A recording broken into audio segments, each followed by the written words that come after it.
Hi everyone, and very happy to be with Sebastian Chenery from Southampton to tell us about Gyration stability from Projective. Right, thanks for the introduction. So, by way of first remarks, I mean, it's been a wonderful week. I've only been here this fourth week of the program. I know I'm not the last speaker, but I want to take the opportunity to thank the organizers and the INI and the staff here for what I'm sure must have been a really good 4-week program. Now, I haven't been brave enough to write anything in Gyration, but what I have done is I put that's an approximation of the sky tartan up there. So no one's mentioned tartan yet. I was quite nervous this morning. I thought someone might, but I am first. So yeah, this is all joint work with Stephen Theriault.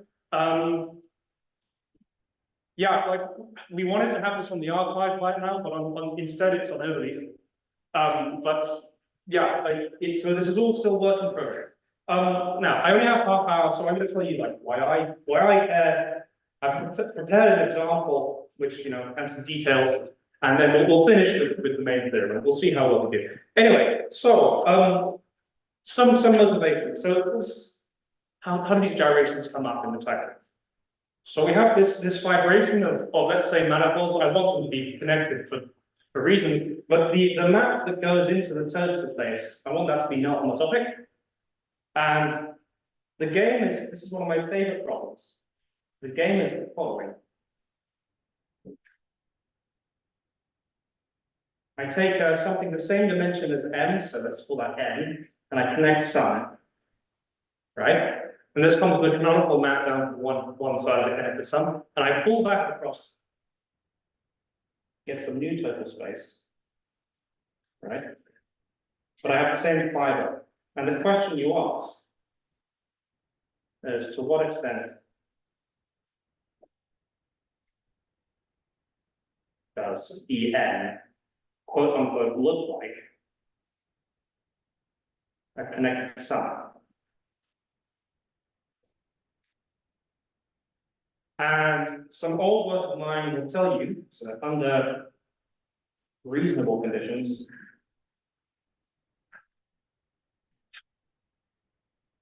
you get a rational homotopy equivalence, which is the following. You have to take base root spaces. The rational equivalence looks like this, and this new space X is something that you can construct. And I'm not going to tell you what this is, but there is a special case, which is from this work of Duan a couple of years ago. If your F was in fact a circle, you don't have to move, and you have a diffeomorphism that goes like this, and we have this mysterious gyration of n, which is the space I connect sum with, that appears. This math G, right? So this is how I first became aware of this, and indeed, you can extend this to when you have a general sphere of say dimension k-1. But then to do this for any general sphere vibration, you would need to localize. You would need to at least invert 2 in almost all cases. But there are a lot of the known arguments for how these gyrations behave. These are very geometric things. You can't make those arguments up if you localize. So the motivation for understanding these things was, we wanted topological arguments, topological proofs of a lot of their properties. So yeah, the goal, or at least the initial goal, was to understand the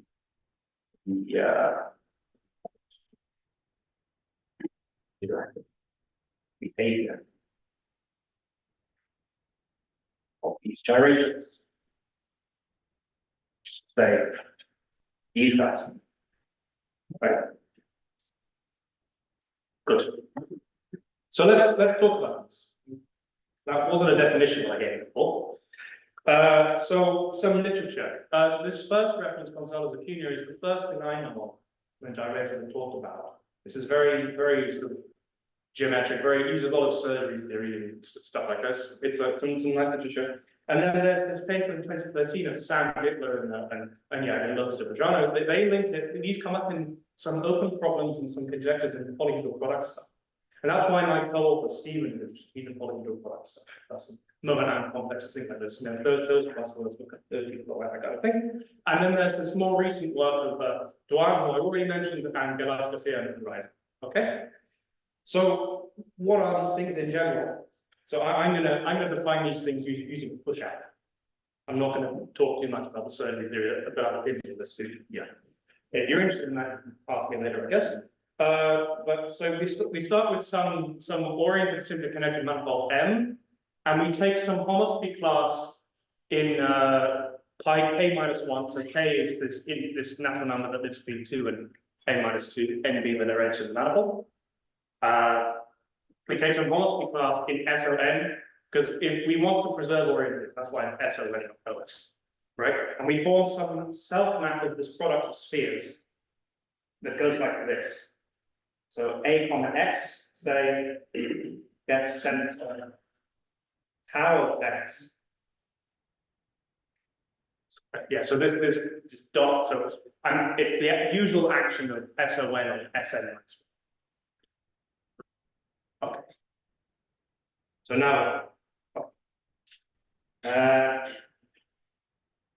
we may write M, because it's simply connected and oriented, I can think of it actually as a contrary to complex. So this is something, you know, I can think of what it is when I take the top set, right?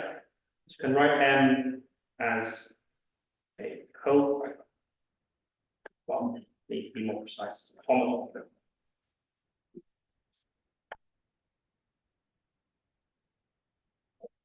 Oh, actually, no.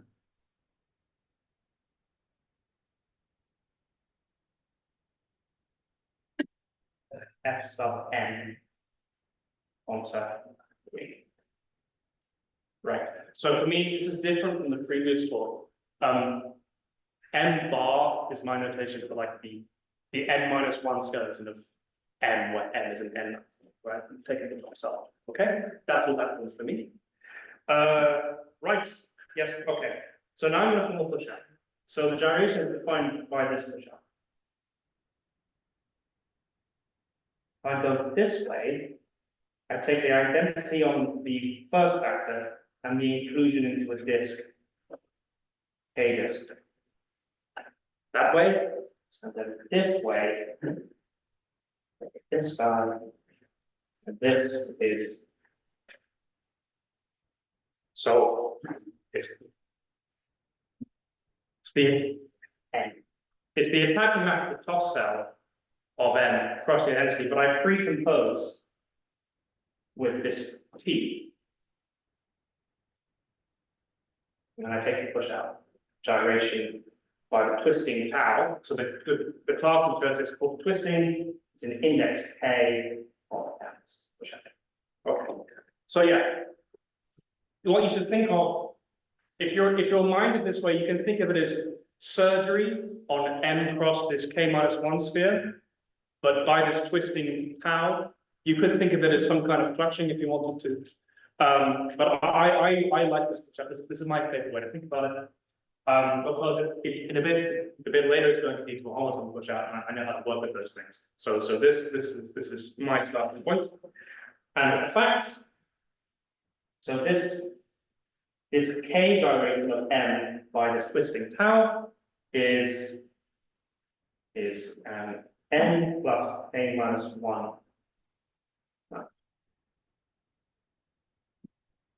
Okay, so in particular, if I want to play a similar game with attaching top cells to its skeleton, I can do that because it's a projective complex. And because M was simply connected with the sub and K is at least 2, then it's also going to be significant. So no, I like things to be significant. Okay, right. Well, no. Yes, okay. So the main questions. So we have this gadget, which you throw in a manifold, you get something higher dimension add. So you can ask, for which manifolds do I, when I gyrate, I pick 2 different twistings, do I actually get the same thing up to homotopy? Now I've circled the symbol in the middle. I mean, for some people might want to put diffeo here, or homeo, but I want to put homotopy. But I will talk about the diffeo case a little bit. Right. So, yes, such an M is, we're going to call it map GK stable. Okay? So that's the first variable. But you can rephrase this. I have like GS1, I call it, and GS2, right? So I can ask how many different homotopy types I'm going to get as I vary my twisting. Now, the answer to this first question is yes, if and only if the answer to the second is 1. Right? So I can answer the first question by enumerating homotopy, basically. That's one way you can attack this, and that's called foreshadowing. Right, okay. Quick example. So when k is 2, k minus 1 is 1. So for k in this range, I1 of the SO1 is going to be a Z02. So I only have 2 choices for twisting. Let's say you've got a trivial twisting, G0, and on the other hand, you've got the intricate twisting, G1. Right? Versus. Yeah, so I have 2 choices for twisting. Right. Now, this same paper of Duan's that I mentioned before says that if I take a gyration for a quaternionic projective plane, this is not diffeomorphic.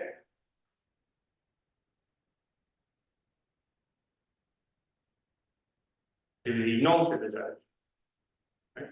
So another motivation for thinking about this was that, okay, if we can reinterpret these gyrations using homotopy theory, we have a really good opportunity to check whether we have 2 manifolds that are not diffeomorphic but could be homotopy equivalent, right? So this was an initial motivation for this point. So yeah, any questions?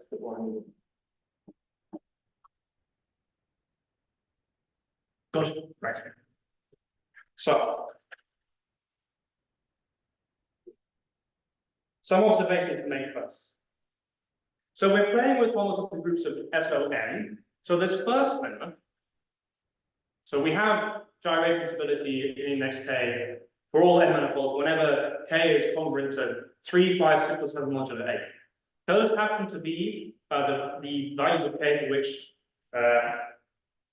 our homotopy group that we care about is trivial. For these k, I k minus 1 SON is trivial. So you only have one twisting thing, right? So this is sort of your gyration stable in this index is trivial. So that's the first observation, right? Are you assuming that n is bigger than k? Yes. So just one back up. Oh, thanks. Yeah. So this is thus declared and thenceforth forever true. Okay. Any other questions? No. Right. So next one. There exists a homotopy vibration that goes like this.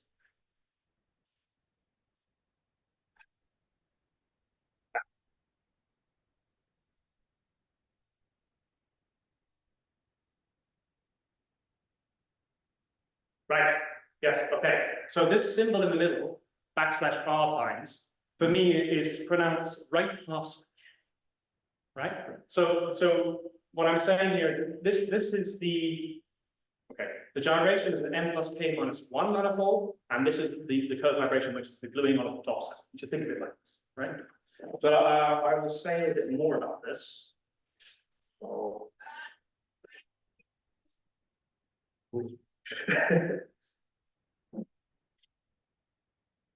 Right, so this half smash,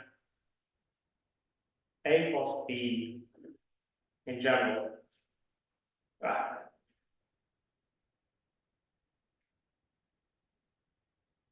So the half smash is I take the normal Cartesian product, but I pinch out one of the coordinates. Right? If the left-hand space is a co-H space, then you get the following. A wedge, a smash. If you're bored, this is a really good exercise. Yeah, I like that exercise a lot. Right, okay. So what I want to say. Yeah, so we had, I'll scroll back up on the top of this. We had this final push-up.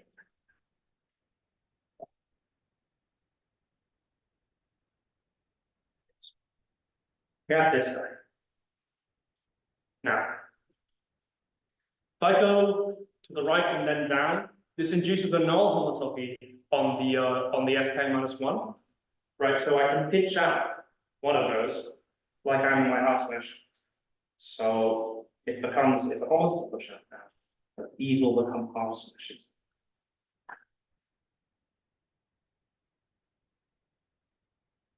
And spheres are coed spaces. So if I think about this guy up here, this is Sn minus 1 wedge S n plus k minus 2. So, yeah, and indeed there's a homotopy vibration with every wedge. Sn plus k minus 2. Inclusion of the second wedge subend. And then projection to the first. This is a homotopy vibration that I've just written down. And I can choose, by pinching out the SK minus 1, I can choose this map to coincide with this one, half to make it a homotopy equivalence from the half smash from the weighted spheres.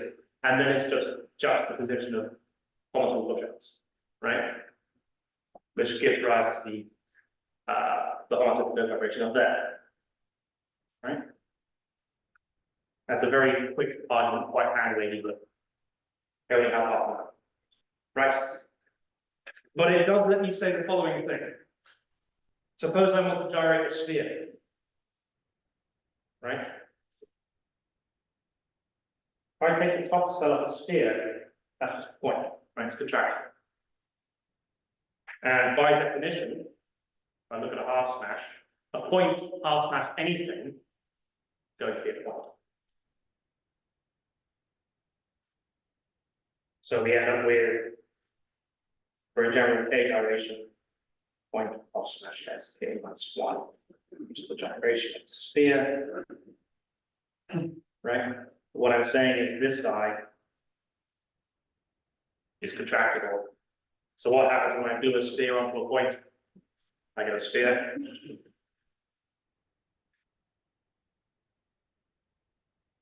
Always Sn plus k minus 1. Or to put it another way, Sn is gyration stable for k in that range, right? So, given that example, it's clear that we can understand spaces with really simple skeleton. Take the top cell off like at a point, right? Now, the reason we thought, oh, we can study projective planes, because there's two subcomponents, right? I have attached a 2m cell to an m sphere, right? By some hot map. That's what the one way you can think of a projective plane. And it's like the next most complicated thing up from just having a point to just kind of, right? So that's what we're going to do. So Blackwell Bob F is going to be the C, H, or O, so that's complex numbers, quaternions or octonions. And the dimension of the projective plane we get out is a dimension n, which is going to be some twice m, and n correspondingly is 2, 4, 8. So if I attach the top cell of a FP2, I'm attaching S2m minus 1 to Sm, and this F is going to be, the M is 2, it'll be a eta, hot map. These are all hot and very one map I'm going to write down. A nu or a sigma. Traditional notation. Okay.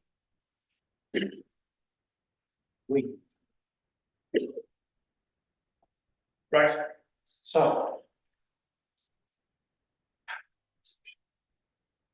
have the homotopy the vibration we wrote down before, now looks like this.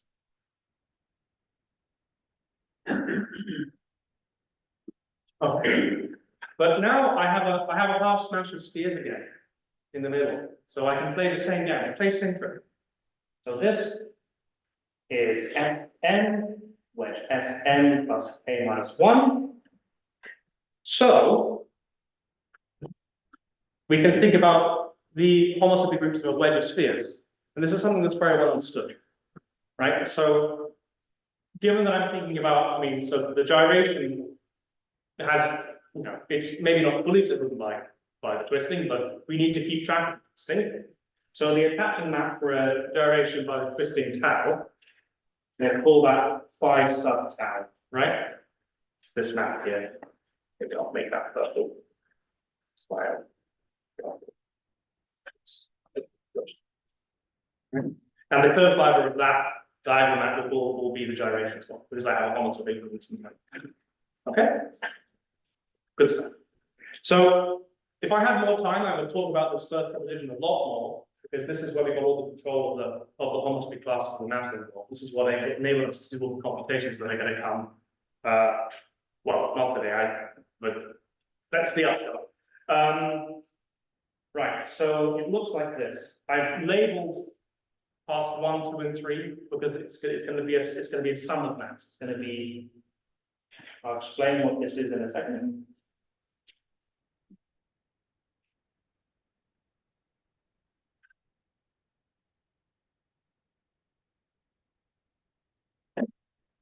Okay, I'll work left to right. So we're attaching a higher dimensional sphere into a wedge of lower dimensional spheres.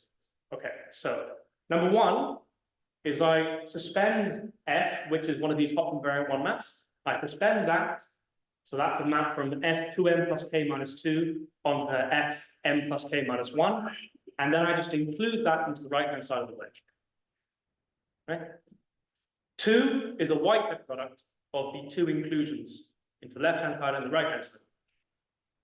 And 3 is quite mysterious. So this tau bar is you take the classical J homomorphism, apply it to the twisting tau from pi k minus 1 of SON that you started with. That's your tau bar, which is going from what?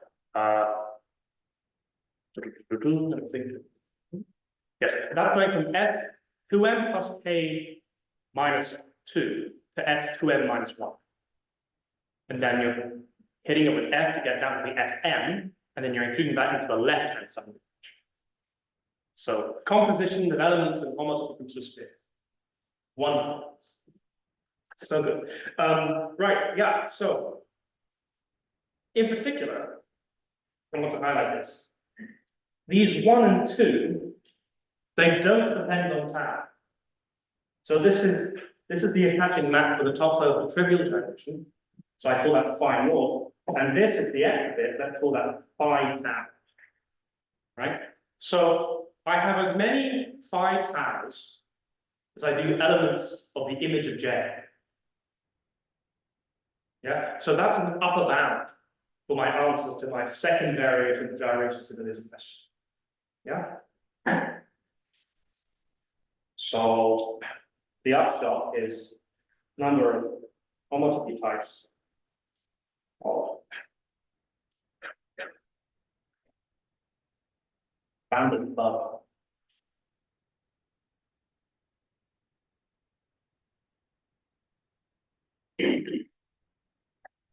So if you know about the image of J, this is where Bernoulli numbers will come in. We know about those because the Racker told us.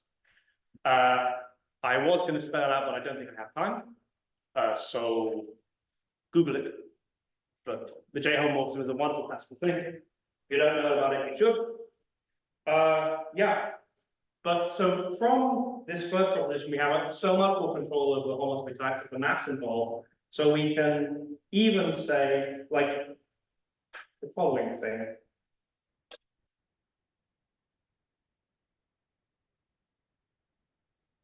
If I have 2 different twistings, tau and tau prime, And let's say that I knew that the gyration that came out the other side was homotopy equivalent. This can only be true if I have this commutative diagram that I've just magicked into existence, right? Don't think about it too hard. I put it there so that maybe those of you who are visually minded can see it. But this is the same thing that's saying that there exists an epsilon, which is a self-equivalence of this wedge,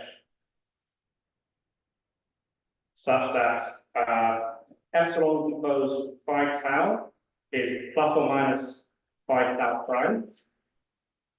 Can we see that? It's the left-hand square.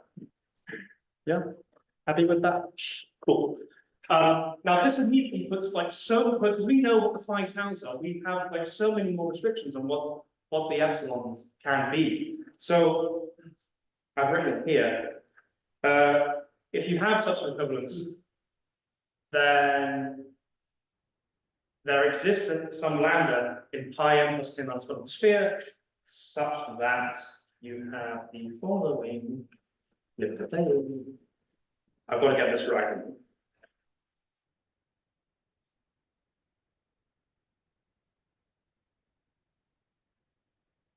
Okay, right. So what you should think of is this, we're looking here, right? And this lambda is the noise that goes from the right-hand side to the left-hand side of the wave when I make that homotopy equivalence downwards, right? This won't be detected in homology. So it will induce an isomorphic homology. Everything's simply equivalent. So it will be a homotopy equivalence. That's sort of how you reason this. Yes. So you end up with this composition, and remember this phi tau is really phi naught plus a bit. It's the attaching back of the pivot duration plus a bit. So the game we play is whether I hit the same elements with this composite bracket that I do with the phi tau. That's the game. And I don't think I have time to run this example. So I'll leave that. If someone wants to see what happens when you do two gyrations of a complex projective plane, then ask. But it is a fun example. So we'll push past that and we'll move to the theory. You return to the target. Okay. This is the audience participation part of the talk, by the way. As I fill out this table, you're permitted to go, ooh. Okay. So if I write yes in GS1, that means you do have stability. Okay. Oh no, I won't write. I write a tick or a cross, right? So the example which I would have done would give you stability. Ooh. Excellent. So that's one. Okay. But what if I do a gyration index k for HG2? Oh. And you have two homotopies. Thank you. So k is 4 now. Anyone? Who want to guess? Yes.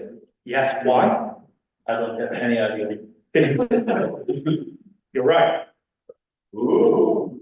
You guys are so good. Right. Okay. Yeah. Good. So now OPT. So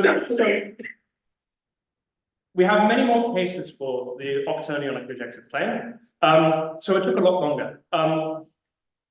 You know, this whole thing, it boils down to an exercise in composition of elements, but it's an exercise which it took me about a month. Like we have, you know, Hiroshi Toda's wonderful book, that wonderful voodoo, which tells you how many really precisely the elements you have. Right? So this was really good. Okay, so a two gyration over 2. No. 2. No. 2. No. Oh. Any guesses? 2. 3. 4. Well, we don't know. It's 2, 4, or 8. I'm going to leave that hanging. This is a really good question to ask. Okay, what about 9? Like you were so close to a pattern.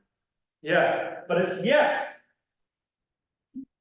We're really happy about it. Thank whoever that was.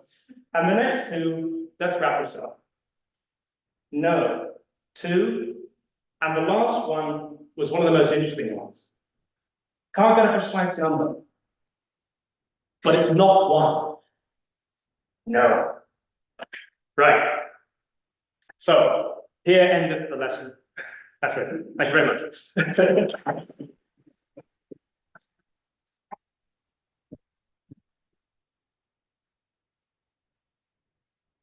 much. Questions? Is it 2, 4, or 8? Good question. You want to know why I read? Please. So, it's known that, so you can't work case by case with these examples because, well, you know, in general, you care about, how to write this? Okay, we're looking at maps into this wedge, and we care about phi 2m plus k at n by 2m plus k minus 2 of s, that's an n plus m plus k minus 1, and others, there's a couple more, but you want to know how the composition is like, right, as you tumble down, right? Now, in this case, when you're landing in an 8, the sphere of dimension 8, the composites you care about are homotopy up to multiplication by some unknown odd number. Now, this is great if you're working at, you know, at the prime 2, because, you know, odd numbers are unit, right? But it's not known what this guy is modulo 8, and that changes the arithmetic basically as you go through, which is why it's 2, 4, 8. If anyone knows how to get more handle on this, We still sit there and talk with me. where's Andy? Right, but yeah, so you don't, yeah, awkward dancing was last night. What are you talking about? Right, yeah, so you have some odd number which is nothing. So basically.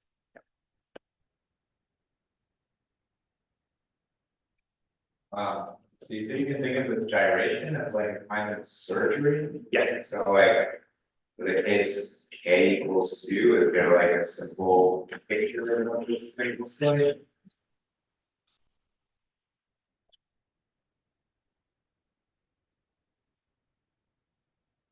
If I was a 4 manifolds person, I'd say yes. But so yeah, like, so one of the reasons like I was like sort of continued to be interested in these guys was that I talked to some 4 manifold people. They're like, oh yeah, this is the way we look up a 4 manifold as a 3 plus 1 manifold, and they could draw a good picture. But I am not thus gifted. So if you're asking me, I'm sorry, it's a bad answer, but maybe I should come up with one.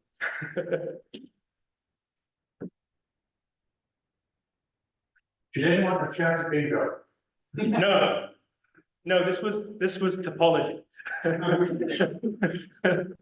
With yeah, well, I mean, we're getting like this was unstable homotopy theory, right? So we're kind of like, but there is some stable homotopy spheres involved, J-involved in there, so that could be approaching higher structures if we squint.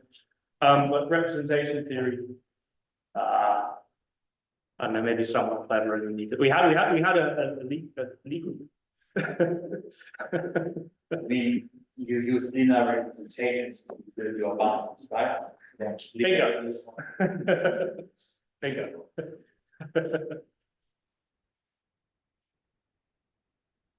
Yeah. You didn't study the diffeomorphism. Is there something known for also? Well, yeah, so I mean, just as a reminder, this case is the case we were trying to investigate. That's what we were inspired by. But to our knowledge, no one else has really thought about the other one, the other index, which was kind of curious to us. But were you asked like how do they like in the HPT case? For example, you have the uniqueness for the K. This one I just saw. But maybe you have different diffeomorphism types. Yeah, I mean, so they prove that by invoking string structure.